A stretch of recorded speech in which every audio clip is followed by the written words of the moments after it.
Okay बच्चे ਆਪਾਂ start ਕਰਦੇ ਹਾਂ। ਜਿਵੇਂ ਪਿੱਛੇ ਆਪਾਂ ਕੀਤਾ ਸੀਗਾ, ਤੁਹਾਨੂੰ ਯਾਦ ਹੋਊਗਾ ਜੇ ਇੱਕ ਮਿੰਟ ਤੁਹਾਨੂੰ ਯਾਦ ਹੋਊਗਾ ਆਪਾਂ ਐਫ ਟੇਬਲ ਤੁਹਾਨੂੰ ਮੈਂ ਦੱਸ ਰਿਹਾ ਸੀਗਾ ਬਈ ਆਹ ਜਿਹੜੀ ਵੈਲਿਊ ਆ ਇਹ ਕੈਲਕੂਲੇਟ ਕਰ ਲਈ ਜਾਂਦੀ ਆ। ਅਤੇ ਉਸ ਤੋਂ ਬਾਅਦ ਇਹ ਅਨੋਵਾ ਟੇਬਲ ਆਪਾਂ ਡਿਸਕਸ ਕਰ ਰਹੇ ਸੀਗੇ ਪਿਛਲੇ ਲੈਕਚਰ 'ਚ। ਅਤੇ ਵੈਲਿਊ ਕੈਲਕੂਲੇਟ ਕਿਵੇਂ ਕਰਨੀ ਆ, ਬਾਕੀ ਸਾਰਾ ਕੁਛ ਤਾਂ ਪਹਿਲਾਂ ਵਾਲਾ ਹੀ ਆ। ਵੈਲਿਊ ਕੈਲਕੂਲੇਟ ਕਿਵੇਂ ਕਰਨੀ ਆ ਉਹ ਮੈਂ ਦੱਸਣ ਲੱਗਾ ਅੱਜ। ਇੱਥੇ ਇੱਕ ਟੇਬਲ ਆ, ਦੂਸਰੀ ਬੁੱਕ 'ਚ ਹੋਏਗਾ, ਇੱਕ ਮਿੰਟ। ਜਾਂ ਫਿਰ ਇਸ ਤਰ੍ਹਾਂ ਕਰਦੇ ਹਾਂ, ਅੱਜ ਵਾਲੇ ਲੈਕਚਰ ਦੇ ਐਂਡ 'ਤੇ ਮੈਂ ਤੁਹਾਨੂੰ ਦੂਸਰਾ, ਕਿਉਂਕਿ 1 ਵੇ ਅਨੋਵਾ ਟੇਬਲ ਆ, ਇਹ 2 ਵੇ ਅਨੋਵਾ ਟੇਬਲ ਆ, ਉਹ ਵੀ ਡਿਸਕਸ ਕਰਨਾ ਹਜੇ ਬਾਕੀ ਆ। ਅਤੇ ਉਹਦੇ 'ਚ ਵੀ ਆਪਾਂ ਨੂੰ ਟੇਬਲ ਦੀ ਵੈਲਿਊ ਦੇਖਣੀ ਪੈਂਦੀ ਆ, ਅਤੇ ਉਹ ਵੀ ਡਿਸਕਸ ਕਰ ਲੈਂਦੇ ਹਾਂ ਪਹਿਲਾਂ। ਫਿਰ ਉਸ ਤੋਂ ਬਾਅਦ ਆਹ ਜਿਹੜੀ ਵੈਲਿਊ ਆ ਟੇਬਲ ਵਾਲੀ, ਇਹ ਡਿਸਕਸ ਕਰ ਲਾਂਗੇ ਵੀ ਇਹ ਕਿਵੇਂ ਕੈਲਕੂਲੇਟ ਹੁੰਦੀ ਹੈ। ਫਿਲਹਾਲ ਦੀ ਘੜੀ ਇਹਨੂੰ ਐਂ ਰੱਖ ਲਓ ਦਿਮਾਗ 'ਚ ਵੀ F29 ਆ ਜਿਹੜਾ ਇਹ ਕਿਵੇਂ ਕੈਲਕੂਲੇਟ ਹੁੰਦਾ। ਤਾਂ ਹਾਂ, ਇੱਕ ਚੀਜ਼ ਇਹ ਵੀ ਹੈ ਰਾਜੇ ਬਈ ਆਪਾਂ ਜਿਹੜਾ ਹੈਗਾ ਉੱਥੇ ਤੁਹਾਨੂੰ ਕੋਈ ਕੁਐਸਚਨ ਤਾਂ ਆਉਣਾ ਨਹੀਂ ਹੈ, ਅਤੇ ਤੁਹਾਨੂੰ ਜਿਹੜਾ ਆਉਣਾ ਵਾ ਉਹ ਆਉਂਦਾ ਹੁੰਦਾ ਉੱਥੇ ਥਿਊਰੀ ਜ਼ਿਆਦਾ, ਠੀਕ ਹੈ। ਅਤੇ ਥਿਊਰੀ 'ਚ ਤਾਂ ਤੁਹਾਨੂੰ ਟੇਬਲ ਵਗੈਰਾ ਦੇਖਣ ਦੀ ਲੋੜ ਨਹੀਂ ਪੈਂਦੀ। ਹਾਂ, ਇੰਨਾ ਕੁ ਜ਼ਰੂਰ ਹੈ ਤੁਹਾਨੂੰ ਪਤਾ ਹੋਣਾ ਚਾਹੀਦਾ ਬਈ ਆਹ ਜਿਹੜੀ ਮੂਹਰੇ ਵੈਲਿਊ ਰੱਖੀ ਆ ਟੇਬਲ ਦੀ ਵੈਲਿਊ ਦੇਖਣ ਵਾਸਤੇ, ਹੈ ਨਾ, ਉਹ ਹੁੰਦੀ ਹੈ ਛੋਟੀ, ਅਤੇ ਜਿਹੜੀ ਪਿੱਛੇ ਰੱਖੀ ਹੈ 9 ਉਹ ਹੁੰਦੀ ਵੱਡੀ। ਜੇ ਮੰਨ ਲਓ ਆ ਜਾਂਦਾ ਨਾ ਇੱਧਰਲੇ ਪਾਸੇ 2 ਦੀ ਜਗ੍ਹਾ 'ਤੇ ਆ ਜਾਂਦਾ 4, ਅਤੇ ਇੱਧਰ ਦੀ ਜਗ੍ਹਾ ਆ ਜਾਂਦਾ 9 ਦੀ ਜਗ੍ਹਾ ਆ ਜਾਂਦਾ 3, ਤਾਂ ਫਿਰ ਮੈਂ ਇਹਨੂੰ ਲਿਖਣਾ ਸੀ F34, ਠੀਕ ਹੈ। ਸੋ 3 ਨੂੰ ਅੱਗੇ ਕਰ ਦਈਦਾ ਹੁੰਦਾ। ਸੋ ਛੋਟਾ ਜਿਹੜਾ ਮੂਹਰੇ ਰੱਖਣਾ ਹੁੰਦਾ, ਇਹ ਚੀਜ਼ ਆ ਬਸ। ਫਿਲਹਾਲ ਤੁਸੀਂ ਥਿਊਰੀ ਹੀ ਪੜ੍ਹਨੀ ਆ, ਅਤੇ ਥਿਊਰੀ ਦੇ ਹਿਸਾਬ ਨਾਲ ਫਿਰ ਉਸ ਹਿਸਾਬ ਨਾਲ ਬਸ ਤੁਹਾਨੂੰ ਪਤਾ ਹੋਣਾ ਚਾਹੀਦਾ, ਕਿਉਂਕਿ ਤੁਸੀਂ ਪੇਪਰ 'ਚ ਕੁਐਸਚਨ ਨਹੀਂ ਕਰਨੇ ਹੈਗੇ। ਉੱਥੇ ਥਿਊਰੀ ਲਿਖਣੀ ਆ ਤਾਂ ਉਹ ਤੁਹਾਨੂੰ ਜਸਟ ਤੁਸੀਂ ਮੈਥਡ ਕਲੀਅਰ ਕਰ ਸਕਦੇ ਹੋ। ਚਲੋ ਅੱਗੇ ਦੇਖਦੇ ਹਾਂ। ਜਿਵੇਂ ਆਪਣੇ ਕੋਲ ਅੱਛਾ, ਆਪਾਂ ਇੱਕ ਕੁਐਸਚਨ ਕੀਤਾ ਸੀ। ਹੁਣ ਥਿਊਰੀ ਥੋੜ੍ਹੀ ਜਿਹੀ ਐਕਸਪਲੇਨ ਕਰਦਾ ਤੁਹਾਨੂੰ ਮੈਂ, ਕਿਉਂਕਿ ਹੁਣ ਸ਼ਾਇਦ ਤੁਹਾਨੂੰ ਥੋੜ੍ਹੀ ਜਿਹੀ ਸਮਝ ਲੱਗ ਜੂਗੀ। ਸ਼ਾਰਟਕਟ ਮੈਥਡ ਤੋਂ ਉੱਪਰ ਹੋਣਾ ਚਾਹੀਦਾ ਵੈਸੇ ਇੱਕ। ਹਾਂ, ਆ ਗਿਆ। ਹਾਂ, ਅਨੋਵਾ ਟੈਕਨੀਕ, ਇੱਥੋਂ ਸਟਾਰਟ ਹੁੰਦਾ ਇਹ ਮੈਥਡ, ਠੀਕ ਹੈ। 1 ਵੇ ਸਿੰਗਲ ਫੈਕਟਰ। ਸੋ ਫੈਕਟਰ ਕੀ ਹੁੰਦਾ ਰਾਜੇ? ਫੈਕਟਰ ਮਤਲਬ ਇੱਕ ਡਾਇਰੈਕਸ਼ਨ 'ਚ ਹੀ ਆਪਾਂ ਜਾਣਾ, ਇੱਕ ਚੀਜ਼ ਹੀ ਚੈੱਕ ਕਰਨੀ ਹੈ। ਜਿਵੇਂ ਆਪਾਂ ਪਿਛਲੇ ਕੁਐਸਚਨ 'ਚ ਕੀਤਾ ਵੈਰਾਈਟੀ ਆਫ ਸੀਡਸ, ਸਮਝਦੇ ਹੋ? ਵੈਰਾਈਟੀ ਆਫ ਸੀਡਸ ਮਤਲਬ ਇੱਕ ਫੈਕਟਰ ਆ ਕੀ? ਸੀਡਸ, ਠੀਕ ਹੈ। ਸੋ ਕਈ ਵਾਰੀ ਉਹ ਕੀ ਕਹਿ ਦਿੰਦੇ ਆ, ਵੈਰਾਈਟੀ ਆਫ ਸੀਡਸ ਵੀ ਚੈੱਕ ਕਰੋ ਅਤੇ ਵੈਰਾਈਟੀ ਆਫ ਆਊਟਪੁੱਟ ਵੀ ਚੈੱਕ ਕਰੋ। 2 ਫੈਕਟਰ ਆ ਜਾਂਦੇ ਆ ਇੱਕੋ ਟਾਈਮ, ਠੀਕ ਹੈ। ਅਤੇ ਹੁਣ 1 ਵੇ ਅਨੋਵਾ 'ਚ ਕੀ ਹੁੰਦਾ? ਇੱਕ ਫੈਕਟਰ। 2 ਵੇ ਅਨੋਵਾ 'ਚ ਹੋਊਗਾ 2 ਫੈਕਟਰ। ਸੋ ਇੱਥੇ ਇਹਨਾਂ ਨੇ ਐਕਸਪਲੇਨ ਕੀਤਾ ਇਹ, ਜੇ ਤੁਸੀਂ ਇਹ ਲਾਈਨ ਟੂ ਲਾਈਨ ਇਹਨੂੰ ਪੜ੍ਹਨਾ ਸ਼ੁਰੂ ਕਰੋ। 1 way single factor ANOVA, under 1 way ANOVA we consider only 1 factor and then observe that the reason for said factor to be important is that several possible type of sample can occur within that factor। ਹਾਂ, ਹੁਣ ਇਹ ਕੀ ਕਹਿੰਦਾ ਹੈ ਕਿ sample ਆ ਜਿਹੜੇ ਉਹ ਬਹੁਤ ਹੋ ਸਕਦੇ ਆ। ਹੁਣ ਸੈਂਪਲ ਤੁਸੀਂ ਜੇ ਤੁਹਾਨੂੰ ਉਹ ਐਗਜ਼ਾਮਪਲ ਯਾਦ ਹੋਵੇ, ਹੁਣ ਤੁਹਾਨੂੰ ਸੌਖਾ ਕਲੀਅਰ ਹੋਊਗਾ ਕਿ ਆਪਾਂ ਕਿੰਨੇ ਕਾਲਮ ਲਏ ਸੀ। A category, B category, C category, 3 sample ਲੈ ਲਏ। ਚਾਹੇ D ਵੀ ਹੁੰਦਾ, E ਵੀ ਹੁੰਦਾ, F ਵੀ ਹੁੰਦਾ, ਕਿੰਨੇ ਕਿਸਮਾਂ ਦੇ। ਸੋ ਸੈਵਰਲ ਆਪਣੇ ਕੋਲ ਸੈਂਪਲ ਆ ਸਕਦੇ ਆ, ਮਤਲਬ ਬਹੁਤ ਸਾਰੇ ਸੈਂਪਲ ਆ ਸਕਦੇ ਆ। ਉੱਤੋਂ ਹੇਠੋਂ ਮਤਲਬ ਫੈਕਟਰ ਇੱਕ ਹੀ ਆ ਕੀ? ਸੀਡਸ। ਵੈਰਾਈਟੀ ਕਿਹਦੀ ਚੈੱਕ ਕਰਨੀ? ਸੀਡਸ ਦੀ। ਪਰ ਸੈਂਪਲ ਦੇਖੋ ਕਿੰਨੇ ਲਏ ਸੀਗੇ। ਅਤੇ ਉਹਦੇ ਕਰਕੇ ਇਹ ਕਹਿੰਦੇ ਜਦੋਂ ਸੈਂਪਲ ਅੱਡ ਅੱਡ ਆ ਗਏ, ਦੈਟ ਮੀਨਸ ਇਹ ਕਹਿੰਦਾ ਪਹਿਲੀ ਕੀ ਚੀਜ਼ ਕੀ ਆ ਕੰਡੀਸ਼ਨ, ਕਿ ਮੀਨ ਕੈਲਕੂਲੇਟ ਕਰਨੇ ਆ। ਸੋ ਮੀਨ ਆ ਜਿਹੜੇ ਉਹ ਕਿੰਨੇ ਹੋ ਸਕਦੇ ਆ? ਉਹ ਵੀ ਆ ਦੇਖੋ ਪਏ, ਜਿੰਨੇ ਸੈਂਪਲ ਆ ਉਹਨੇ ਮੀਨ। ਸੋ ਇਹਨਾਂ ਨੇ ਕੀ ਕੀਤਾ, ਇਹ ਕਹਿੰਦੇ ਮੰਨ ਲਓ ਸੈਂਪਲ ਕਿੰਨੇ ਆ? ਪਹਿਲਾ 1 ਗਿਣੋ ਇਹਨਾਂ ਨੂੰ, ਦੂਸਰਾ 2, ਫਿਰ 3, ਕਿਉਂਕਿ ਆਪਣੇ ਕੋਲ ਐਂਡ ਤੱਕ ਪਤਾ ਹੀ ਨਹੀਂ ਕਿੰਨੇ ਆ ਜਾਣਗੇ। ਸੋ ਇਹ ਕਹਿੰਦੇ ਐਂਡ ਤੱਕ K ਆ। ਹੁਣ ਤੁਸੀਂ ਕਹੋਗੇ ਇਹ ਕੀ ਹੁੰਦਾ K? ਰਾਜੇ ਆਰਬਿਟਰੇਰੀ ਨੰਬਰ ਆ, ਕੋਈ ਨਾਮ ਆ, ਉਹਨੂੰ ਆਪਾਂ ਨੂੰ ਨਹੀਂ ਪਤਾ। K 100 ਵੀ ਹੋ ਸਕਦਾ, K 101 ਵੀ ਹੋ ਸਕਦਾ, ਸੈਂਪਲ 1000 ਵੀ ਹੋ ਸਕਦੇ ਆ, 10,000 ਵੀ ਹੋ ਸਕਦੇ ਆ। ਸੋ ਉਸੇ ਟਾਈਮ ਜਿਹੜਾ 10,000 ਆ ਉਹ K ਹੋ ਗਿਆ, ਠੀਕ ਆ। K ਮਤਲਬ ਐਂਡ। ਸੋ ਇਹਦਾ ਮਤਲਬ XK ਕਿਹਨੂੰ ਰੀਪ੍ਰਜੈਂਟ ਕਰਦਾ? ਆਖਰੀ ਸੈਂਪਲ ਨੂੰ ਰੀਪ੍ਰਜੈਂਟ ਕਰਦਾ। ਚਲੋ ਠੀਕ ਆ, ਇਹ ਕੋਈ ਖਾਸ ਗੱਲ ਨਹੀਂ ਸੀ ਇੱਥੋਂ ਤੱਕ। ਉਸ ਤੋਂ ਬਾਅਦ ਹਰੇਕ ਸੈਂਪਲ ਦਾ, ਪਹਿਲੇ ਸੈਂਪਲ ਦਾ ਮੀਨ, ਦੂਸਰੇ ਸੈਂਪਲ ਦਾ ਮੀਨ, ਤੀਸਰੇ ਦਾ, ਚੌਥੇ ਦਾ, ਸਾਰਿਆਂ ਦਾ ਆਪਾਂ ਮੀਨ ਕੈਲਕੂਲੇਟ ਕਰ ਲਿਆ। ਉਸ ਤੋਂ ਬਾਅਦ ਆਪਾਂ ਕੀ ਆ, ਸਾਰੇ ਦਾ ਟੋਟਲ ਮੀਨ। ਹੁਣ ਉਹ ਕਿਵੇਂ ਕਰਦੇ ਆ? ਡਬਲ ਮੀਨ ਕਿਵੇਂ ਕੈਲਕੂਲੇਟ ਕਰਦੇ ਉਹ ਤੁਹਾਨੂੰ ਮੈਂ ਉਦੋਂ ਜਿਹੜਾ ਕੁਐਸਚਨ ਕਰਾਇਆ ਉਹਦੇ 'ਚ ਕਲੀਅਰ ਕਰਤਾ ਸੀਗਾ। ਪਹਿਲਾ ਮੀਨ ਉੱਪਰ ਰੱਖ ਲਿਆ, ਫਿਰ ਦੂਜਾ, ਫਿਰ ਤੀਜਾ, ਫਿਰ ਐਂਡ ਵਾਲਾ, ਅਤੇ ਇਹਨਾਂ ਦੀ ਜੋੜ ਕੇ ਇਹਨਾਂ ਨੂੰ ਕੀ ਕਰਨਾ, ਇਹਨਾਂ ਦੀ ਗਿਣਤੀ ਦੇਖੋ ਕਿੰਨੀ ਹੋਊਗੀ, ਜਿੰਨੇ ਨੰਬਰ ਆਫ ਸੈਂਪਲ ਆ ਕੇ, ਓਬਵੀਅਸ ਜੀ ਗੱਲ ਹੈ ਨਾ। ਸੋ ਟੋਟਲ ਮੀਨ ਕੈਲਕੂਲੇਟ ਹੋ ਗਿਆ। ਉਸ ਤੋਂ ਬਾਅਦ ਡੈਵੀਏਸ਼ਨ ਆ ਗਈ। ਹੁਣ ਕੀ ਹੁੰਦਾ, ਡੈਵੀਏਸ਼ਨ ਕੀ ਹੁੰਦੀ ਹੈ ਰਾਜੇ? ਡੈਵੀਏਸ਼ਨ ਡਿਫਰੈਂਸ ਹੁੰਦੇ ਆ, ਮਤਲਬ ਇਹਨੂੰ ਉਸ ਤਰੀਕੇ ਨਾਲ ਇਹ ਵੀ ਕਹਿ ਸਕਦੇ ਹਾਂ ਵੀ ਪੋਜ਼ੀਟਿਵ ਡਿਫਰੈਂਸ ਹੁੰਦੇ ਆ। ਪੋਜ਼ੀਟਿਵ ਕਿੱਥੋਂ ਆਉਣਗੇ? ਹੁਣ ਜੇ ਤੁਸੀਂ ਇਹਦੇ ਵੱਲ ਦੇਖੋ ਕਿ x1 ਮਾਈਨਸ x ਡਬਲ ਬਾਰ ਕਹਿ ਲਓ, ਜਾਂ ਮੀਨ ਕੀ ਹੁੰਦਾ ਇਹ, ਟੋਟਲ ਮੀਨ ਕਹਿ ਦਿੰਦੇ ਆ ਇਹਨੂੰ, ਅਤੇ ਇੱਕ ਹੋਰ ਨਾਮ ਸੀਗਾ ਮੇਰੇ ਦਿਮਾਗ 'ਚ ਨਹੀਂ ਆਇਆ, ਟੋਟਲ ਮੀਨ ਨਹੀਂ, ਐਗਰੀਗੇਟਿਡ ਮੀਨ ਸ਼ਾਇਦ, ਆਈ ਥਿੰਕ ਇਹੀ ਹੁੰਦਾ ਐਗਰੀਗੇਟਿਡ ਮੀਨ। ਸੋ ਇਹ ਟੋਟਲ ਮੀਨ ਆ ਗਿਆ, ਸਾਰੇ ਮੀਨ ਦਾ ਵੀ ਮੀਨ। ਹੁਣ ਜਦੋਂ ਇਹਦਾ ਆਨਸਰ ਆਊਗਾ ਰਾਜੇ, ਇਹਨੂੰ ਘਟਾਓਗੇ, ਜੇ ਮੂਹਰਲੀ ਚੀਜ਼ 2 ਹੋਊਗੀ, ਪਿਛਲੀ ਚੀਜ਼ 3 ਹੋਊਗੀ, ਤਾਂ ਆਨਸਰ -1 ਆ ਜਾਊਗਾ, ਪਰ ਇਹ ਤਾਂ ਨੈਗੇਟਿਵ ਨੰਬਰ ਹੋ ਗਿਆ। ਸੋ ਆਪਾਂ ਇਹਦਾ ਕੀ ਹੱਲ ਕਰਦੇ ਹਾਂ, ਆਪਾਂ ਪਾ ਦਿੰਦੇ ਹਾਂ ਇਹਦੇ 'ਤੇ ਸਕੇਅਰ। ਸੋ ਸਕੇਅਰ ਪਾਉਣ 'ਤੇ -1 ਦਾ ਸਕੇਅਰ ਕੀਤਾ 1, ਇਹ ਕੀ ਹੋ ਗਿਆ, ਪੋਜ਼ੀਟਿਵ। ਸੋ ਇਸ ਤਰੀਕੇ ਨਾਲ ਆਪਣਾ ਜਿਹੜਾ ਹੈ ਉਹ ਨੰਬਰ ਪੋਜ਼ੀਟਿਵ ਬਣ ਜਾਂਦਾ। ਪਰ ਹੁਣ ਆਪਾਂ ਕੀ ਕੈਲਕੂਲੇਟ ਕਰ ਰਹੇ ਹਾਂ, SS ਬਿਟਵੀਨ। ਸੋ ਹਰੇਕ ਇੱਦਾਂ ਹੀ ਨੰਬਰ ਪੋਜ਼ੀਟਿਵ, ਆਹ ਦੇਖੋ ਉਹ ਕੁਐਸਚਨ 'ਚ ਜੇ ਤੁਹਾਨੂੰ ਯਾਦ ਹੋਵੇ ਤਾਂ ਕੀ ਕੀਤਾ ਸੀ, ਪਹਿਲੇ ਮੀਨ 'ਚੋਂ ਐਗਰੀਗੇਟਿਡ ਮੀਨ ਘਟਾਤਾ, ਉੱਤੇ ਸਕੇਅਰ ਪਾਤਾ। ਹੁਣ ਚਲੋ ਤੁਹਾਨੂੰ ਇਹ ਵੀ ਪਤਾ ਵੀ ਸਕੇਅਰ ਕਿਉਂ ਪਾਇਆ, ਕਿਉਂਕਿ ਪੋਜ਼ੀਟਿਵ ਬਣ ਜਾਏ ਚੀਜ਼। ਅਤੇ ਉਸ ਤੋਂ ਬਾਅਦ N1 ਕੀ ਹੈ, ਪਹਿਲਾ ਸੈਂਪਲ ਆ ਨਾ ਜਿਹੜਾ, ਉਹਦੇ 'ਚ ਵੈਲਿਊ ਦੇਖੋ ਕਿੰਨੀ ਹੋਊਗੀ, x11 x12 x1, ਕਿੰਨੀਆਂ ਹੋਣਗੀਆਂ ਇਹ ਹੋਣਗੀਆਂ N1, ਮਤਲਬ 1 2 3। ਹੁਣ ਤੁਸੀਂ ਕਹੋਗੇ N1 ਕਿੱਥੋਂ ਆ ਗਿਆ? ਮੈਂ ਕਹੂੰਗਾ ਮੰਨ ਲਓ ਇਹ ਵੈਲਿਊਜ਼ 1000 ਆ, 1 2 3 4 1000 ਤੱਕ ਚਲੇ ਗਏ। ਹੁਣ ਅਗਲੀ ਵੈਲਿਊ ਹੈ ਜਿਹੜੀ ਉਹ 10000 ਤੱਕ ਚਲੇ ਗਏ।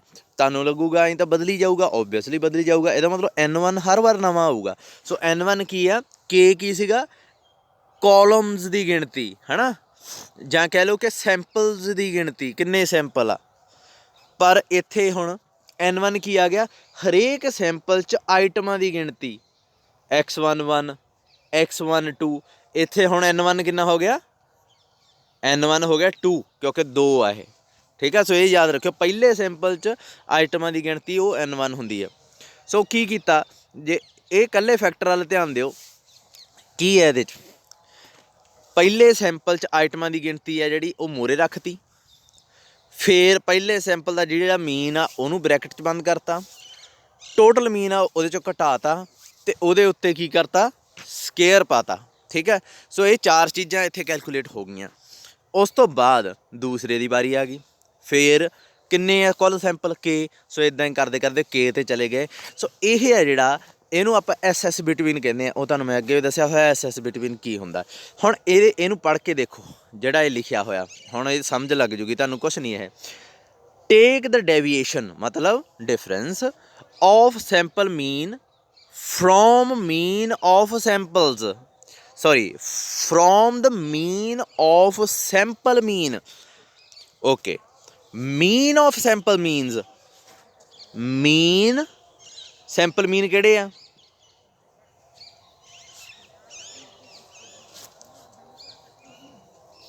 ਇੱਦਾਂ ਪਏ ਆ, ਇਹਨਾਂ ਦਾ ਮੀਨ ਕੀ ਆਊਗਾ ਤਿੰਨਾਂ ਦਾ। ਸੋ ਇਹ ਕੀ ਹੋ ਗਿਆ, ਮੀਨ ਆਫ ਸੈਂਪਲ ਮੀਨ। ਸਮਝ ਲੱਗੀ ਇਹ ਚੀਜ਼ ਦੀ? ਅੱਛਾ, ਸੋ ਇਹਦਾ ਮਤਲਬ ਜਿਹੜਾ ਇਹ x ਡਬਲ ਬਾਰ ਲਿਖਿਆ ਹੋਇਆ, ਇਹਨੂੰ ਇਹ ਕਹਿ ਰਹੇ ਆ ਮੀਨ ਆਫ ਸੈਂਪਲ ਮੀਨ। ਹੁਣ ਦੇਖੋ ਦੁਬਾਰਾ ਪੜ੍ਹੋ ਇਸ ਚੀਜ਼ ਨੂੰ, ਟੇਕ ਦ ਡੈਵੀਏਸ਼ਨ, ਇਹ ਸਾਰਾ ਪੈਰਾ ਪੜ੍ਹੋ। Take the deviations of the sample means from the mean of sample means. So ਆਹ ਜਿਹੜੀ ਚੀਜ਼ ਹੈ ਨਾ, ਫਰੋਮ ਦਾ ਲੈ ਕੇ ਇੱਥੋਂ ਇਹ ਸਟਾਰਟ ਕਰਕੇ ਇਹ ਇੱਥੋਂ ਤੱਕ ਗਿਆ ਜਿਹੜਾ, ਇਹਨੂੰ ਧਿਆਨ ਨਾਲ ਦੇਖੋ, ਇਹ ਹੈ ਜਿਹੜਾ ਨਾ, ਇਹ x ਬਾਰ ਆ, ਮੀਨ ਆਫ ਸੈਂਪਲ ਮੀਨਸ, ਇਹ ਸਾਰਾ ਇੱਕ ਨੰਬਰ ਆ। ਸੋ ਡੈਵੀਏਸ਼ਨ ਕਿਹਦੀ ਲਈ ਹੋਈ ਆ, ਸੈਂਪਲ ਮੀਨਸ ਦੀ, ਕਿਹਦੇ ਚੋਂ, ਮੀਨ ਆਫ ਸੈਂਪਲ ਮੀਨ। ਸੋ ਉਹ ਡੈਵੀਏਸ਼ਨ ਲੈ ਲਈ ਆ, ਡਿਫਰੈਂਸ ਲਈ ਹੋਇਆ, ਮੀਨਸ ਚੋਂ ਕੀ ਘਟਾਇਆ ਹੋਇਆ, ਮੀਨ ਆਫ ਸੈਂਪਲ ਮੀਨ। ਅਤੇ ਉਸ ਤੋਂ ਬਾਅਦ ਕੀ ਕੀਤਾ ਹੋਇਆ, ਆਹ ਦੇਖੋ, ਕੈਲਕੂਲੇਟ ਦਾ ਸਕੇਅਰ, ਸਕੇਅਰ ਮਤਲਬ ਪਾਵਰ 2 ਕਰ ਦੇਣੀ, ऑफ सच डेविएशन, ये ਜਿਹੜੀਆਂ ਡੈਵੀਏਸ਼ਨਸ ਆ ਇਹਨਾਂ ਦੀਆਂ ਜਿਹੜੀਆਂ ਡੈਵੀਏਸ਼ਨ ਮਤਲਬ ਜਿਹੜੇ ਡਿਫਰੈਂਸ ਕੈਲਕੂਲੇਟ ਹੋਏ ਆ ਇਹਨਾਂ ਦਾ ਸਕੇਅਰ ਕਰ ਦੇਣਾ, ਠੀਕ ਹੈ। Which may multiplied by the number of item, ਜਿਹਨੂੰ ਆਪਾਂ ਮਲਟੀਪਲਾਈ ਕਰ ਦੇਣਾ ਨੰਬਰ ਆਫ ਆਈਟਮਸ ਨਾਲ। ਨੰਬਰ ਆਫ ਆਈਟਮ ਕੀ ਸੀਗੀਆਂ, x1 ਦੇ ਨੀਚੇ ਜਿਹੜੀਆਂ ਆਈਟਮਾਂ 1 1 1 2 ਉਹਦੇ ਨਾਲ ਮਲਟੀਪਲਾਈ ਕਰ ਦੇਣਾ। ਸੋ ਲਿਖਣਾ ਔਖਾ ਨਹੀਂ ਹੈ ਰਾਜੇ, ਇੱਕ ਚੀਜ਼ ਯਾਦ ਰੱਖਿਓ, ਤੁਹਾਨੂੰ ਬਸ ਆਹ ਚੀਜ਼ ਯਾਦ ਕਰਨ ਦੀ ਲੋੜ ਆ। ਥਿਊਰੀ ਇੰਗਲਿਸ਼ ਹੈ ਜਿਹੜੀ ਉਹ ਆਪਦੇ ਹਿਸਾਬ ਨਾਲ ਲਿਖ ਦਿਓ, ਜਿਵੇਂ ਵੀ ਸਮਝਾਉਣਾ ਚਾਹੁੰਦੇ ਆ। ਬੁੱਕ ਵਾਲੀ ਲਿਖਣੀ ਬੁੱਕ ਵਾਲੀ ਲਿਖ ਦਿਓ। ਅੱਛਾ ਦੈਨ ਕੀ ਕਹਿੰਦਾ,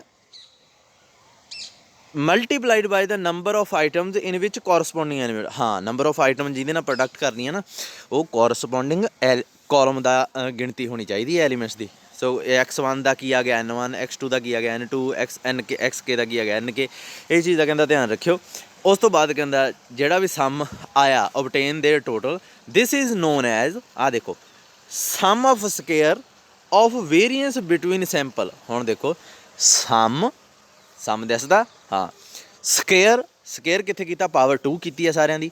ਸਮ of square of variance between sample. So ਇਹਨੂੰ ਕੀ ਕਹਿੰਦੇ ਨੇ, SS ਕਾਹਦੇ ਲਈ ਆਇਆ, SS stands for sum of square, ਅਤੇ ਬਿਟਵੀਨ ਇਹ ਨੋਟੇਸ਼ਨ ਆ ਵੀ ਬਿਟਵੀਨ ਸੈਂਪਲ ਦੇ ਬਿਟਵੀਨ ਆਪਾਂ ਸਾਰਾ ਕੰਮ ਕੀਤਾ। ਉਸ ਤੋਂ ਬਾਅਦ ਅੱਗੇ ਆਪਾਂ ਕੀ ਜਾਣਾ, ਆਪਾਂ ਕੱਢਣਾ MS ਬਿਟਵੀਨ। ਹਾਂ ਇਹ ਚੀਜ਼ ਦੀ ਉਦੋਂ ਟੇਬਲ 'ਚ ਵੀ ਐਕਸਪਲੇਨ ਨਹੀਂ ਕੀਤਾ ਮੈਂ। ਜਿਹੜਾ ਆਪਾਂ ਜੇ ਤੁਹਾਨੂੰ ਯਾਦ ਹੋਵੇ ਆਪਾਂ ਜਦੋਂ ਟੇਬਲ ਕੈਲਕੂਲੇਟ ਕਰ ਰਹੇ ਸੀਗੇ ਨਾ, ਇੱਕ ਮਿੰਟ ਵੇਟ ਕਰੋ, ਆਹ ਦੇਖੋ ਜਦੋਂ ਆਪਾਂ ਡਿਵਾਈਡ ਕੀਤਾ ਆ ਇਹਨਾਂ ਦੋ ਨੰਬਰਾਂ ਨੂੰ, ਕੀ ਆਇਆ ਸੀ, 4 ਆ ਗਿਆ ਸੀ ਨਾ। ਇਹ ਰਾਜੇ ਆਹ ਦੇਖੋ ਉੱਪਰ ਲਿਖਿਆ ਹੋਇਆ MS। ਇਹ ਜਿਹੜਾ ਡਿਵਾਈਡ ਕਰਨ ਤੋਂ ਬਾਅਦ ਨੰਬਰ ਆਉਂਦਾ ਹੁੰਦਾ ਨਾ, ਡਿਵਾਈਡ ਕਿਹਦੇ ਨਾਲ ਕੀਤਾ ਸੀਗਾ, ਡਿਗਰੀ ਆਫ ਫਰੀਡਮ ਨਾਲ। ਡਿਗਰੀ ਆਫ ਫਰੀਡਮ ਕਿਵੇਂ ਲੱਭੀ ਸੀ ਉਹ ਤੁਹਾਨੂੰ ਮੈਂ ਉਦੋਂ ਦੱਸਿਆ ਸੀਗਾ। ਪਹਿਲਾਂ ਤਾਂ ਇਸ SS ਬਿਟਵੀਨ ਵਾਸਤੇ ਕੱਢਣੀ ਆ ਤਾਂ ਇੱਕ ਕਾਲਮ 'ਚੋਂ ਇੱਕ ਕੱਢ ਦਿਓ, ਠੀਕ ਹੈ, ਕਾਲਮ 'ਚੋਂ ਇੱਕ ਨੰਬਰ ਕੱਢ ਦਈਦਾ। ਅਤੇ ਉਸ ਤੋਂ ਬਾਅਦ 24 ਜਿਹੜਾ ਹੈ ਵਿਦਨ ਸੈਂਪਲ 'ਚੋਂ ਕੱਢਣਾ, ਤਾਂ ਇਹਦੇ 'ਚੋਂ ਕਾਲਮ 12 ਕੁੱਲ ਆਈਟਮਾਂ ਸੀਗੀਆਂ ਨਾ ਟੋਟਲ। ਦੇਖੋ 3 ਸੈਂਪਲ ਸੀਗੇ, ਹਰੇਕ 'ਚ 4 ਆਈਟਮਾਂ ਲਿਖੀਆਂ ਹੋਈਆਂ ਸੀ, 4 ਆਈਟਮਾਂ ਲਿਖੀਆਂ ਸੀਗੀਆਂ। ਹੁਣ ਮੈਂ ਅਤੇ ਕਿੰਨੀਆਂ ਹੋ ਗਈਆਂ ਫਿਰ, 4 ਤੀਹ 12, 3 ਕਾਲਮ ਘਟਾਤੇ ਆ ਗਿਆ 9। ਇਹਨਾਂ ਨੂੰ ਡਿਵਾਈਡ ਕੀਤਾ 9 ਨਾਲ। ਸੋ ਇਹ ਜਿਹੜੇ ਦੋ ਨੰਬਰ ਕੈਲਕੂਲੇਟ ਹੋ ਗਏ ਨਾ, 4 ਅਤੇ 2.67, ਇਹ MS ਬਿਟਵੀਨ ਹੁੰਦੇ ਆ, ਠੀਕ ਆ। ਇਹਦੀ ਆਪਾਂ ਗੱਲ ਕਰਨੀ ਉਦੋਂ ਭੁੱਲ ਗਏ। ਹੁਣ ਚਲੋ ਵਾਪਸ,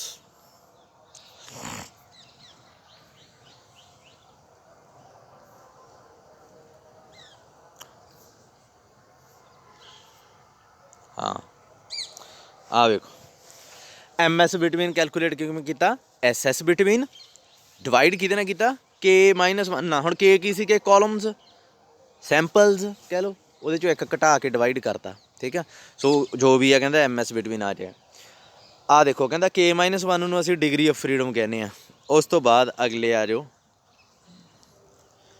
ਓਬਟੇਨ ਸਮ ਆਫ ਵਿਦਨ ਵਾਲਾ ਆ ਗਿਆ। ਹੁਣ SS ਵਿਦਨ।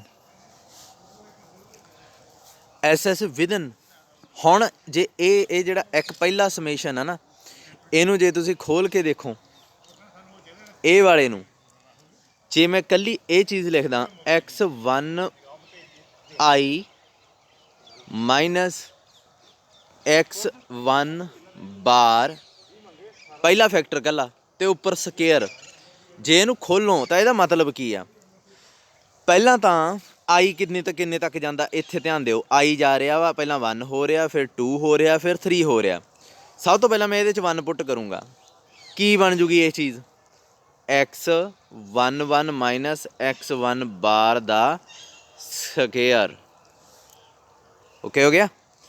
ਉਸ ਤੋਂ ਬਾਅਦ ਕੀ ਕਰੂੰਗਾ ਮੈਂ, ਆਈ ਦੀ ਵੈਲਿਊ 2 ਭਰ ਦੂੰਗਾ, ਕੀ ਬਣ ਜੂਗਾ, x12 ਮਾਈਨਸ x1 ਬਾਰ ਦਾ ਸਕੇਅਰ। ਉਸ ਤੋਂ ਬਾਅਦ ਆਈ ਦੀ ਵੈਲਿਊ 3 ਭਰ ਦੂੰਗਾ, x1 ਸਮਝ ਲੱਗੀ। ਪਰ ਇੱਕ ਚੀਜ਼ ਦੇਖੋ ਵੀ ਇੱਥੇ ਵਿਚਾਲੇ ਜੋੜ ਪਾ ਰਿਹਾ ਮੈਂ, ਕਿਉਂਕਿ ਇੱਥੇ ਸਮੇਸ਼ਨ ਲਿਖਿਆ ਹੋਇਆ, ਬਸ ਇਹਦਾ ਯਾਦ ਰੱਖਿਓ। ਸੋ ਇਹ ਜਿਹੜੀ ਚੀਜ਼ ਮੈਂ ਲਿਖੀ ਆ ਨਾ, ਅਤੇ ਆਹ ਜਿਹੜੀ ਚੀਜ਼ ਇਹਨਾਂ ਨੇ ਲਿਖੀ ਆ, ਇਹ ਇੱਕੋ ਹੀ ਆ। ਪਰ ਉਸ ਤੋਂ ਬਾਅਦ ਆਪਾਂ ਇਹਨੂੰ ਵੀ ਇਸ ਤਰੀਕੇ ਨਾਲ ਹੀ ਖੋਲ੍ਹਣਾ। ਪਹਿਲੀ ਟਰਮ ਦੇਖੋ ਕੀ ਆਊਗੀ, x21 ਮਾਈਨਸ x2 ਬਾਰ ਦਾ ਸਕੇਅਰ, ਕਿਉਂਕਿ ਸਮੇਸ਼ਨ ਪਾਇਆ ਹੋਇਆ ਮੂਹਰੇ, ਸੋ ਇੱਥੇ ਜੋੜ ਆ ਜਾਊਗਾ। ਫਿਰ x22 ਮਾਈਨਸ x2 ਬਾਰ ਦਾ ਸਕੇਅਰ। ਇਸ ਤੋਂ ਬਾਅਦ ਅੱਗੇ ਚੱਲੀ ਜਾਵਾਂਗੇ ਕਿੱਥੋਂ ਤੱਕ, ਜਿੰਨਾ ਤਾਂ ਆਈ ਨਹੀਂ ਮੁੱਕ ਜਾਂਦੀ। ਹੁਣ ਆਈ ਦੀ ਵੈਲਿਊ 3 ਵੀ ਭਰਨੀ ਸੀ, ਪਰ ਮੇਰੇ ਕੋਲ ਜਗ੍ਹਾ ਮੁੱਕ ਗਈ ਹੁਣ। ਸੋ ਇਹ ਜਿਹੜੀ ਸੈਕਿੰਡ ਚੀਜ਼ ਵੀ ਖੁੱਲ੍ਹ ਗਈ। ਇਸ ਤਰ੍ਹਾਂ ਤਰੀਕੇ ਨਾਲ ਲਾਸਟ ਵਾਲੀ ਵੀ ਚੀਜ਼ ਖੁੱਲ੍ਹ ਜੂਗੀ। ਹੁਣ ਇਹ ਜਿਹੜੀ ਚੀਜ਼ ਆ ਇਹ ਕੀ ਆ ਰਾਜੇ, ਧਿਆਨ ਨਾਲ ਦੇਖੋ ਕੀ ਹੋਇਆ ਸੀਗਾ। ਪਹਿਲਾਂ ਤਾਂ ਆਪਾਂ x11 ਚੋਂ ਇਹ ਘਟਾਇਆ, ਫਿਰ x12 ਚੋਂ ਇਹ ਘਟਾਇਆ, ਫਿਰ x13 ਚੋਂ ਇਹ ਘਟਾਇਆ।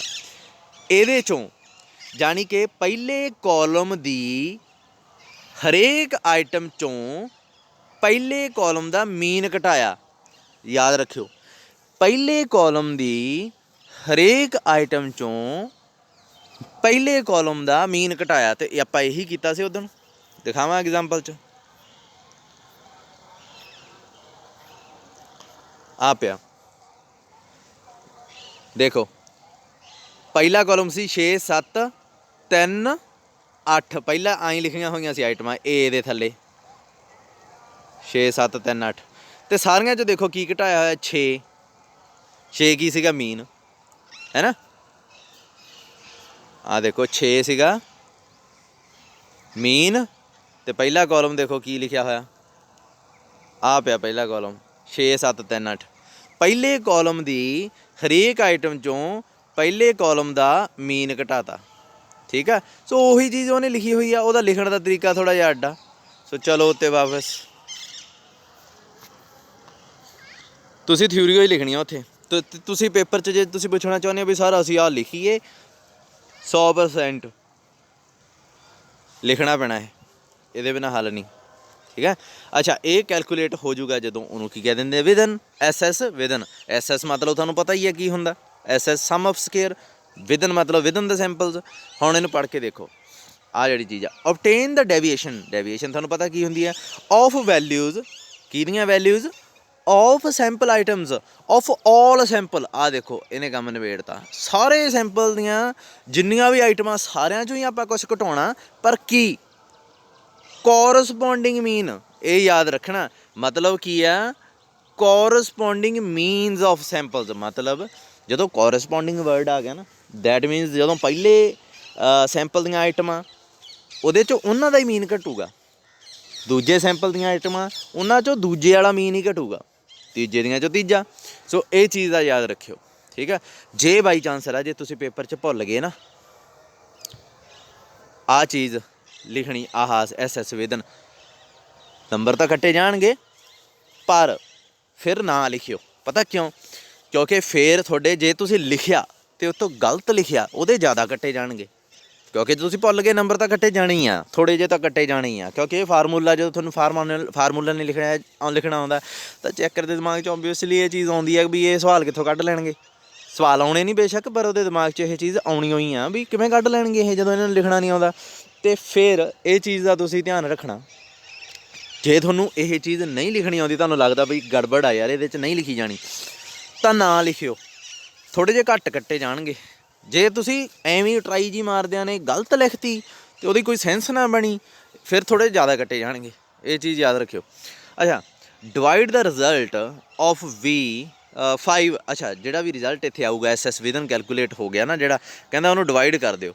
ਡਿਵਾਈਡ ਕਿਹਦੇ ਨਾਲ ਕਰਨਾ? ਆਹ ਦੇਖੋ N ਮਾਈਨਸ K। ਹੁਣ N ਕੀ ਸੀਗਾ ਰਾਜੇ? N ਆ ਨਾ ਜਿਹੜੀਆਂ, ਇਹ ਟੋਟਲ ਆਈਟਮਸ ਆ ਆਪਣੇ। ਕਿੰਨੀਆਂ ਸੀ? ਪਹਿਲੇ ਕਾਲਮ 'ਚ 4 ਆਈਟਮਾਂ ਸੀਗੀਆਂ, ਦੂਜੇ 'ਚ 4, ਗਿਣ ਕੇ ਦੇਖ ਲਿਓ ਭਾਵੇਂ, ਤੀਜੇ 'ਚ 4, ਕੁੱਲ ਕਿੰਨੀਆਂ ਹੋਈਆਂ? 12। ਸੋ N ਇੱਥੇ ਆਪਣੇ ਕੁਐਸਚਨ 'ਚ N ਕੀ ਸੀਗੀ? 12।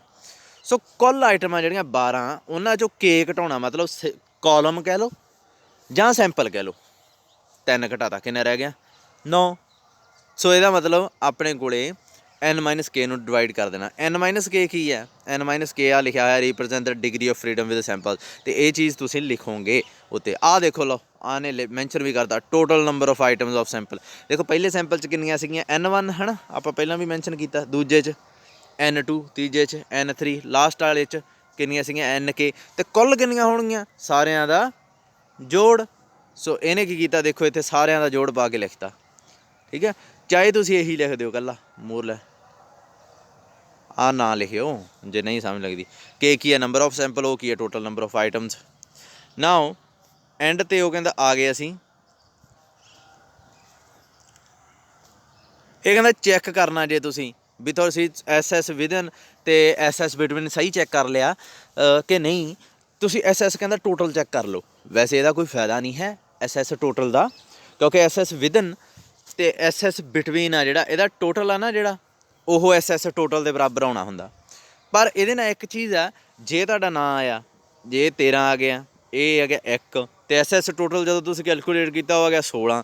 ਹੁਣ 13 + 1 ਤਾਂ 14 ਹੁੰਦੇ ਆ, ਤੁਹਾਡਾ 16 ਬਣੀ ਜਾਂਦਾ। ਇਹਦਾ ਮਤਲਬ ਐਸ ਟੋਟਲ ਆ ਜਿਹੜਾ ਉਹ, ਜਾਂ ਤੁਸੀਂ ਐਸ ਟੋਟਲ ਗਲਤ ਕਰ ਲਿਆ, ਜਾਂ ਤੁਸੀਂ ਐਸ ਵਿਦਨ ਗਲਤ ਕੈਲਕੂਲੇਟ ਕਰ ਲਿਆ, ਜਾਂ ਤੁਸੀਂ ਐਸ ਬਿਟਵੀਨ ਕੈਲਕੂਲੇਟ ਗਲਤ ਕਰ ਲਿਆ।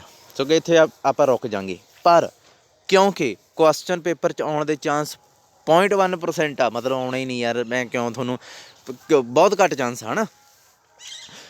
ਫਿਰ ਬਸ ਤੁਸੀਂ ਇਹ ਯਾਦ ਰੱਖਿਓ ਕਿ ਵਿਦਨ ਤੇ ਬਿਟਵੀਨ ਦਾ ਜਿਹੜਾ ਸਮ ਹੁੰਦਾ ਨਾ, ਉਹ ਐਸ ਟੋਟਲ ਦੇ ਬਰਾਬਰ ਹੀ ਆਉਣਾ ਹੁੰਦਾ।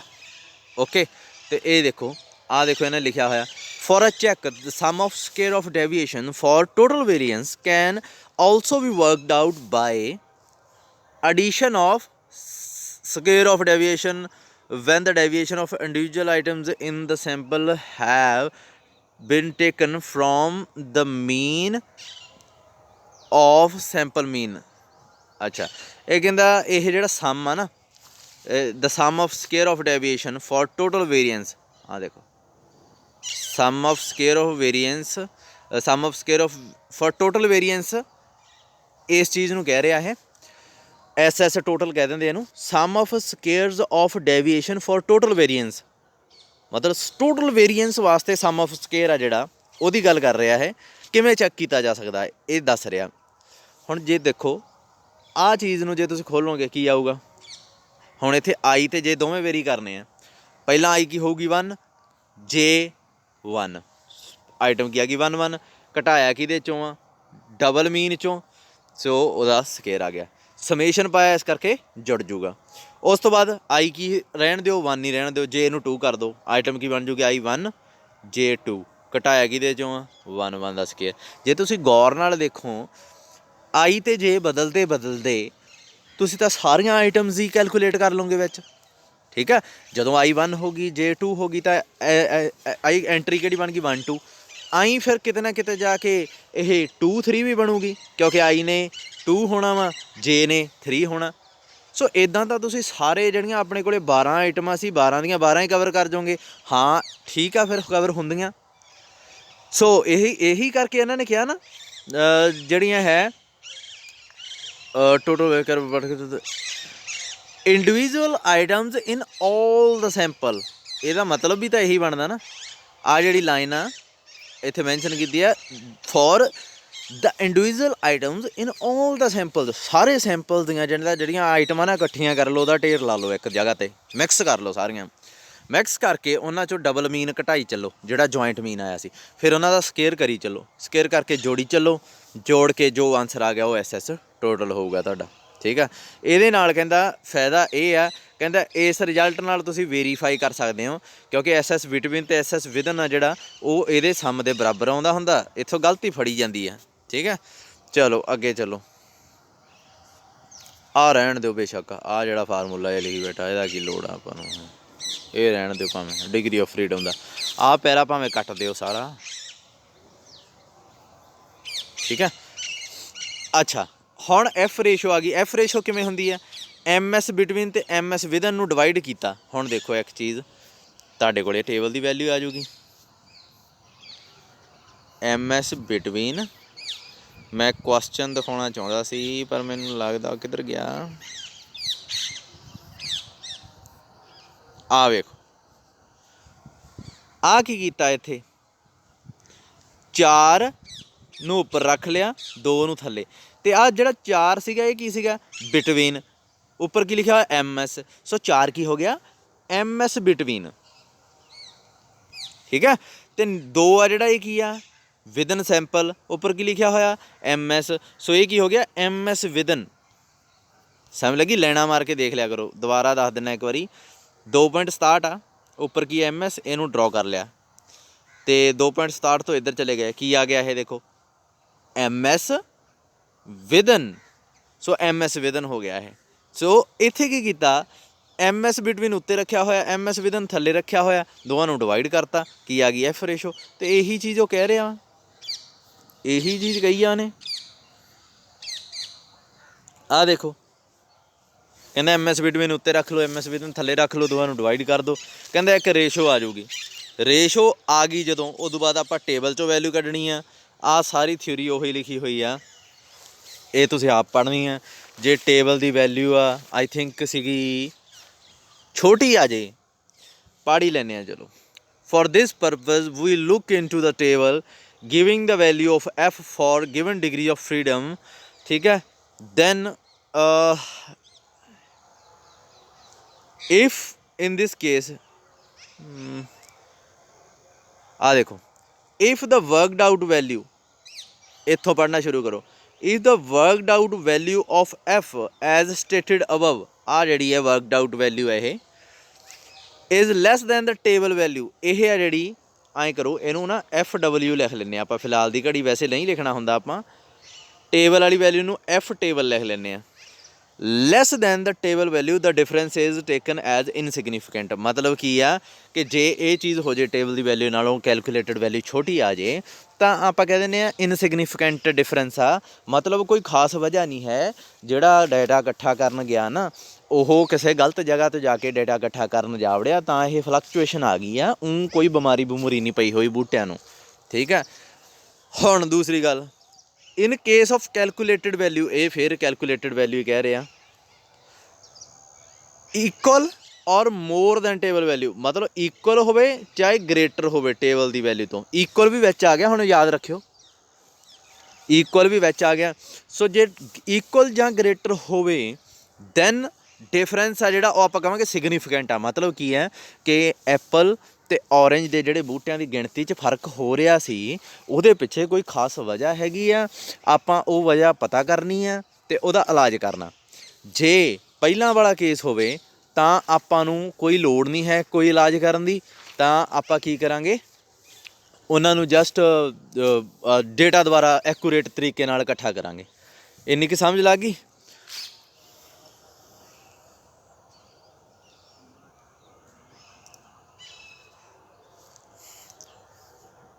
ਇੱਕ ਮਿੰਟ, ਚਲੋ ਅੱਗੇ ਚੱਲਦੇ ਹਾਂ। 27 ਮਿੰਟ ਦਾ ਹੋ ਗਿਆ ਆਪਣਾ, ਅੱਗੇ ਵੀ ਕਰਦੇ ਹਾਂ।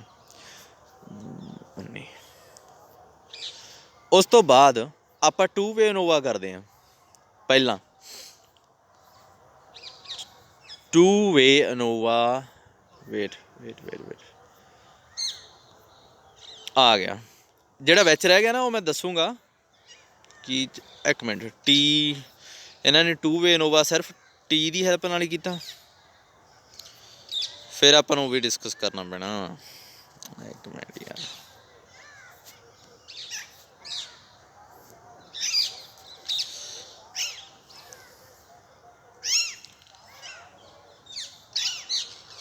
ਸ਼ਾਰਟਕਟ ਫॉर 1 ਵੇ ਅਨੋਵਾ, ਇਹ ਆਪਾਂ ਨੂੰ ਕਰਨਾ ਪੈਣਾ। ਪਤਾ ਕਿਉਂ? ਕਿਉਂਕਿ 2 ਵੇ ਅਨੋਵਾ ਨਾ ਜਿਹੜਾ, ਉਹ ਉਹਦੇ 'ਚ ਸ਼ਾਰਟਕਟ ਮੈਥਡ ਦੀਆਂ ਬਹੁਤ ਚੀਜ਼ਾਂ ਜਿਹੜੀਆਂ ਕਰੈਕਸ਼ਨ ਫੈਕਟਰ ਵਗੈਰਾ ਇਹਨਾਂ ਨੇ ਵਰਤੇ ਹੋਏ ਆ, ਅਤੇ ਉਸ ਹਿਸਾਬ ਨਾਲ ਜੇ ਦੇਖੀਏ ਤਾਂ ਇਹ ਕੀਤੇ ਬਿਨਾਂ ਤੁਹਾਨੂੰ 2 ਵੇ ਅਨੋਵਾ ਆਈ ਥਿੰਕ ਨਹੀਂ ਸਮਝ ਲੱਗ ਸਕਦਾ। ਸੋ ਉਹਦੇ ਵਾਸਤੇ ਆਪਾਂ ਪਹਿਲਾਂ ਸ਼ਾਰਟਕਟ ਮੈਥਡ ਵੀ ਕਰ ਲੈਂਦੇ ਹਾਂ। ਥੋੜ੍ਹਾ ਜਿਹਾ ਸੌਖਾ ਹੀ ਹੈ, ਕੁਛ ਨਹੀਂ ਇਹਦੇ 'ਚ ਖਾਸ। ਐਨਾਲਿਸਿਸ ਆਫ ਵੇਰਾ ਕੇ ਸੈਂਪਲ, ਐਨਾਲਿਸਿਸ ਆਫ ਵੇਰੀਐਂਸ, ਇਹ ਹੋ ਗਿਆ ਨਾ। ਆਹ ਜਿਹੜਾ ਬੇਟਾ ਟੇਬਲ ਹੈ ਇਹ ਬਣਾ ਦੋਗੇ ਤਾਂ ਬਹੁਤ ਵਧੀਆ, ਠੀਕ ਹੈ। ਇਨਫੈਕਟ ਇਹ ਕਹਿ ਲਓ ਵੀ ਇਹ ਤੁਸੀਂ ਬਣਾਉਣਾ ਹੀ ਆ। ਇਹ ਸਾਰਾ ਉਹੀ ਫਾਰਮੂਲਾ ਜਿਹੜਾ ਆਪਾਂ ਥਿਊਰੀ 'ਚ ਐਕਸਪਲੇਨ, ਐਕਚੁਅਲੀ ਨਾ ਜੇ ਮੇਰੇ ਪਹਿਲਾਂ ਦਿਮਾਗ 'ਚ ਆ ਜਾਂਦਾ, ਮੈਂ ਐਕਸਪਲੇਨ ਹੀ ਇਹ ਕਰਨਾ ਸੀਗਾ ਸਾਰਾ ਟੇਬਲ। ਇਹ ਸਾਰਾ ਉਹ ਆ ਜਿਹੜਾ ਨਿਚੋੜ ਕਹਿ ਸਕਦੇ ਨਾ, ਨਿਚੋੜ ਕੱਢ ਕੇ ਇਹਨੇ ਇੱਥੇ ਲਿਖਤਾ। ਜੇ ਗੌਰ ਨਾਲ ਦੇਖੋ, ਆਹ ਫਾਰਮੂਲਾ ਅੱਡ ਆ ਐਸ ਐਸ ਬਿਟਵੀਨ ਵਾਸਤੇ, ਆਪਾਂ ਕਰ ਲਿਆ ਇਹ। ਆਹ ਵੀ ਉਹੀ ਆ, ਆਹ ਡਿਗਰੀ ਆਫ ਫਰੀਡਮ ਲਿਖੀ ਬੈਠਾ, ਆਹ ਐਮ ਐਸ ਬਿਟਵੀਨ ਕਿਵੇਂ ਕੈਲਕੂਲੇਟ ਹੁੰਦਾ, ਅਤੇ ਐਂਡ 'ਤੇ ਐਫ ਰੇਸ਼ੋ ਕਿਵੇਂ ਕੈਲਕੂਲੇਟ ਹੁੰਦੀ ਆ, ਐਸ ਐਸ ਟੋਟਲ ਕਿਵੇਂ ਕੈਲਕੂਲੇਟ ਹੁੰਦਾ। ਮੈਂ ਇੱਕ ਗੱਲ ਕਹਿਣਾ, ਜਿਹੜੇ ਬੱਚੇ ਨੂੰ ਤੁਹਾਡੇ 'ਚੋਂ ਇਹ ਟੇਬਲ ਬਣਾਉਣਾ ਆ ਗਿਆ ਨਾ, ਉਹ ਅਨੋਵਾ ਦਾ ਕੁਛ ਵੀ ਲਿਖ ਸਕਦਾ। ਹੋ ਸਕਦਾ ਉਹ ਇਹ ਵੀ ਪੁੱਛ ਸਕਦੇ ਆ ਬੱਚੇ ਇਕੱਲੇ ਕੁਐਸਚਨ 'ਚ, what is as S between in Innova table, 2 number the question ਆ ਸਕਦਾ। ਫਿਰ ਠੀਕ ਆ। ਸੋ ਪੂਰਾ ਚੈਪਟਰ ਕੰਟੇਨ ਕਰਦਾ ਇਹ ਇਕੱਲਾ ਟੇਬਲ। ਸੋ ਇਹ ਤੁਸੀਂ ਪੜ੍ਹ ਲੈਣਾ। ਚਲੋ ਸ਼ਾਰਟਕਟ ਮੈਥਡ 'ਤੇ ਚੱਲੀਏ। ਸ਼ਾਰਟਕਟ ਮੈਥਡ ਦਾ ਵੀ ਪਹਿਲਾਂ ਕੁਐਸਚਨ ਹੀ ਕਰਵਾਉਂਗਾ ਮੈਂ।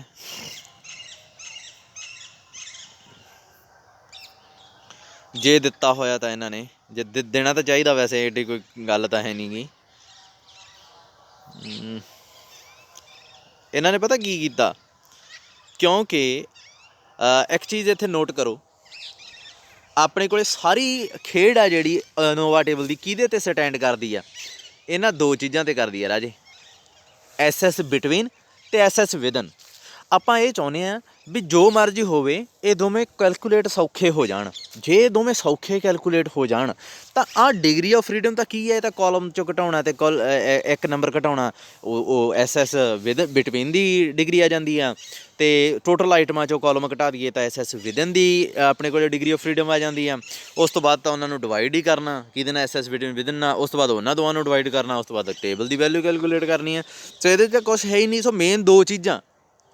ਸੋ ਇਹਨਾਂ ਨੇ ਅਗਲੇ ਜਿਹੜਾ ਕੁਐਸਚਨ ਆ ਨਾ, ਸੋਲਿਊਸ਼ਨ ਥਰੂ ਸ਼ਾਰਟਕਟ ਮੈਥਡ 'ਚ, ਇਹਦੇ 'ਚ ਸਿਰਫ ਦੋ ਚੀਜ਼ਾਂ ਲੱਭ ਕੇ ਦਿਖਾਈਆਂ, ਇੱਕ ਐਸ ਬਿਟਵੀਨ, ਇੱਕ ਐਸ ਵਿਦਨ, ਕਿਉਂਕਿ ਮੇਨ ਇਹੀ ਦੋ ਸੀਗੇ। ਠੀਕ ਹੈ, ਸੋ ਮੈਂ ਉਹ ਦੋ ਐਕਸਪਲੇਨ ਕਰਨ ਲੱਗਾ। ਟੀ ਹੈ in the given case, what is T. ਹੁਣ ਇਹਨਾਂ ਸਾਰੀਆਂ ਦਾ ਮੈਂ ਤੁਹਾਨੂੰ ਕਹਿੰਦਾ ਜੋੜ ਕਰ ਦਿਓ, ਜਿਹੜੀਆਂ ਆਈਟਮਾਂ ਆਪਾਂ ਨੂੰ ਕੁਐਸਚਨ 'ਚ ਦਿੱਤੀਆਂ ਨਾ, ਕਿੱਥੇ ਪਈਆਂ, ਆਹ ਵਾਲੀਆਂ, ਇਹਨਾਂ ਸਾਰੀਆਂ ਦਾ ਜਿੰਨੀਆਂ ਵਿੱਚ ਪਈਆਂ ਇਹਨਾਂ ਦਾ ਜੋੜ ਕਰੋ।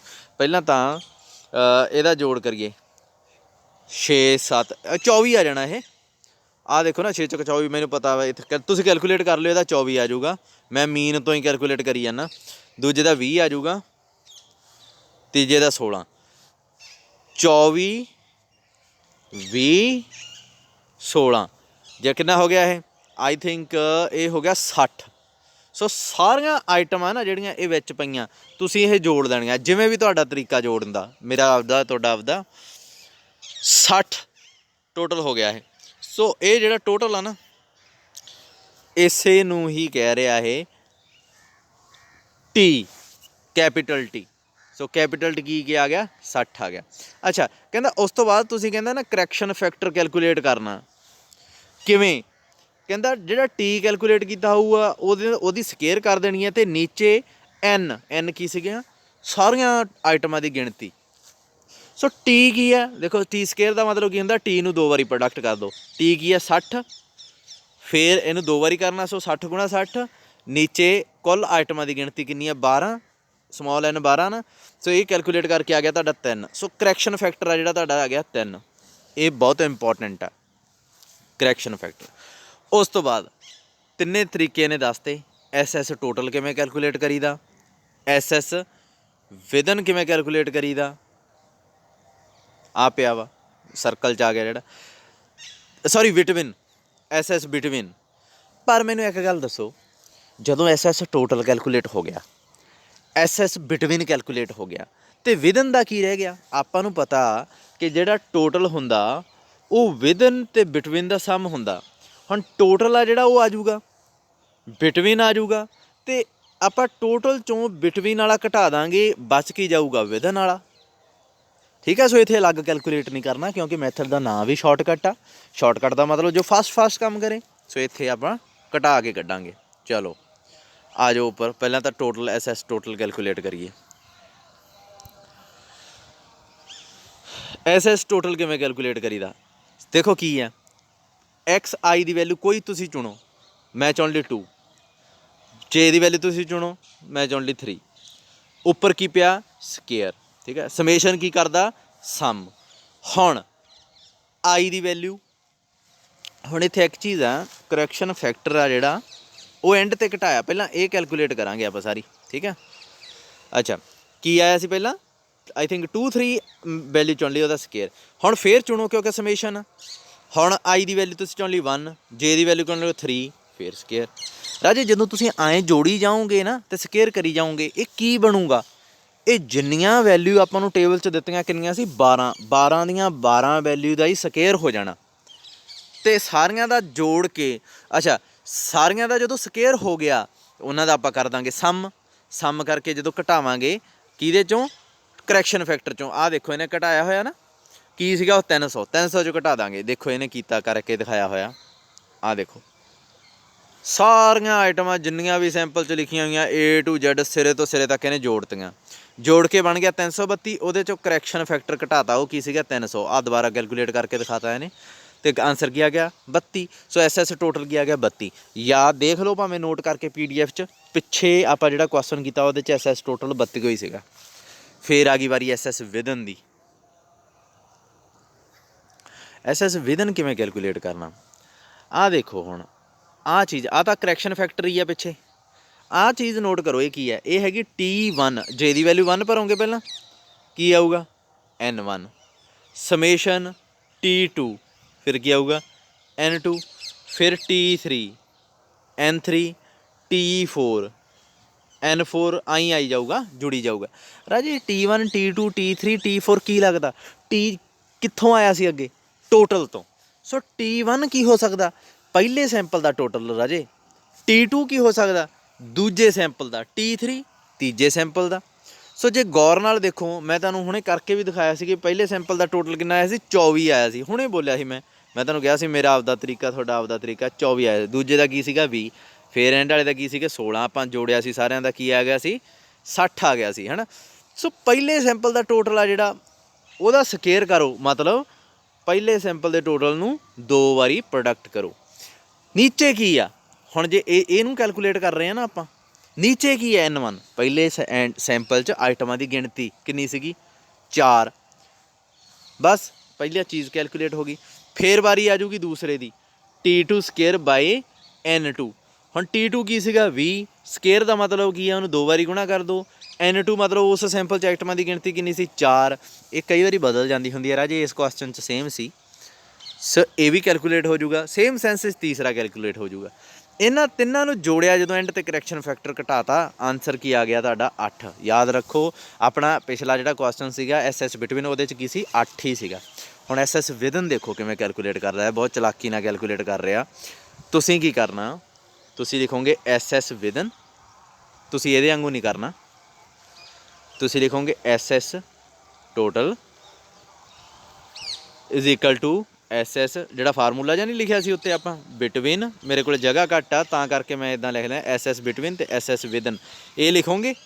ਲਿਖਣ ਤੋਂ ਬਾਅਦ ਜਿਹੜਾ SS ਟੋਟਲ ਆ, ਸ਼ਾਰਟ 'ਚ ਲਿਖਦਾ SS ਟੋਟਲ ਵਿਦਨ ਅਤੇ ਬਿਟਵੀਨ। ਟੋਟਲ ਕਿੰਨਾ ਆਇਆ ਸੀ 32।